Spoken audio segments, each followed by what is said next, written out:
Abalandeli be-Channel Sesichazweni amaphupho, igama lami ngoHlengiwe Isibongo Kwambothoka. Namhlanje nesifiso sokuthi ngike ngichaze ukuthi kwenziwa yini ukuthi uphuphe lamaphupho engizobalela wona njengamanje.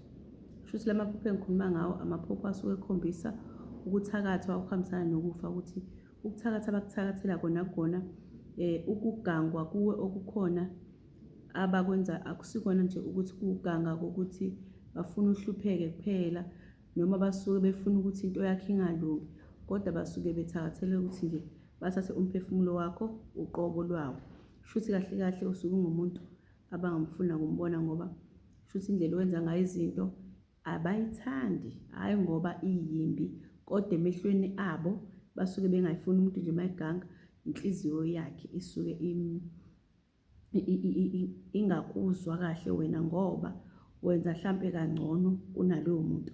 Mase thatha izinyathelo zokuganga-ke, athi suka lapho. Kunawo-ke amaphupho othola ukuthi umuntu uma egangwa abantu abathize noma befuna ukumbulala ngobuthakathi, mase yawaphupha idlozi lakhe limtshengise ukuthi wena kunabantu abasuke bekuthakatha ngokuganga ngezindlela-ke ezihlukene. Ake ngiqale-ke ngichaze-ke. Uzoziphupha uphonseka emgodini. Ungaziphupha uphonseka emgodini. Umgodi bakwethu uyindlu yomuntu ongasekho. Umgodi into nje eyaziwayo kakhulu ngawe isuke isho ukuthi iwumgodi wokuthi kubekwe umuntu iyindlu shuthi uyindlu yomuntu ongasekho. Uma kukanjalo uzibona uphonseka phakathi emgodini, sho ukuthi wena ulinganiselwa ini ithuna. Kwenziwa ngubani lokho?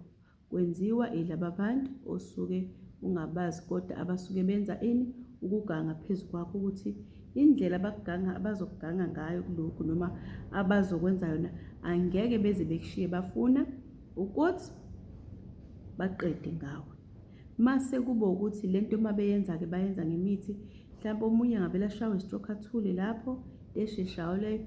Omunye uthola ukuthi mhlampe usuke ezovele eshaywe le nhliziyo ngamandla athule, noma omunye aphelelwe umoya angakwazi ukuphefumula kube usuyathula njalo, noma omunye ngabe kuthiwa ahlaselwe isilwane ebusuku simlwisa simcindezele kube kuyathula, kodwa suke benze into yokuthi le abayenzile bayilingisele bayenze ngendlela yokuthi angeke uze uphile wena.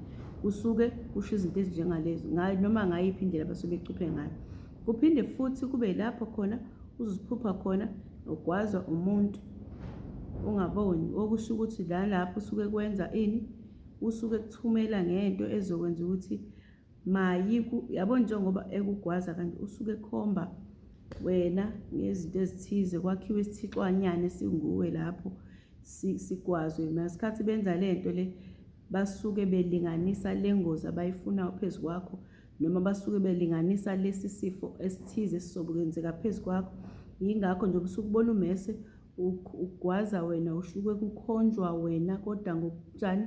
Ukuthi mawufe, mawungene esimweni sengozi ethize, noma mawube nento ethize kodwa eyisikhali ezokulimaza.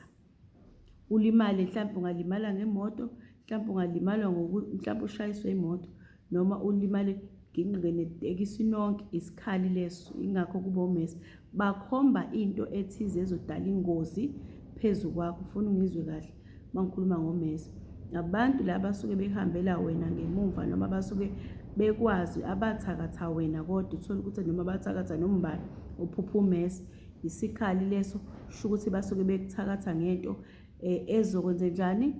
Ezokulimaza ngobuyona leyo nto.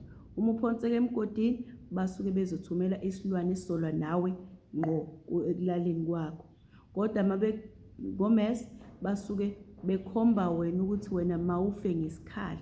Ngabe imoto, ngabe kuwe into emsebenzini ishaye isuke, kodwa lento yenziwa yini? Ingaphansi kwesimo sokulawulwa izilwane lezi abazithumile lapha, benza isithixwana esinguwena, basilinganisa ngokushayiswa imoto emva kokuba sebesigangile. Nangempela uthole ukuthi umuntu usezoba kuleyo ngozi enjalo, kodwa uma uNkulunkulu engavumi kanye nedlozi lingavumi, ngoba ibona abakwazi ukukutshengisa nje ekuqaleni, nawe wakwazi ukuthi ukhulume lento wayibheka wathi hayi bonansi indaba bungaphupha ngiphonseke emgodini noma ngaphupha ngigwaze umuntu. Kusho ukuthi-ke isuke injalo indaba. Abantu bakini bayakhombisa ukuthi kunokwenzeka ukuthi bakugangene phakathi kwazo zombili lezi ndlela. Ngicela ukuthi ngime nje lapho okwanamhlanje, ngizophinde ngibuye futhi namanye amavidiyo ngokulandelana. Saleni kahle.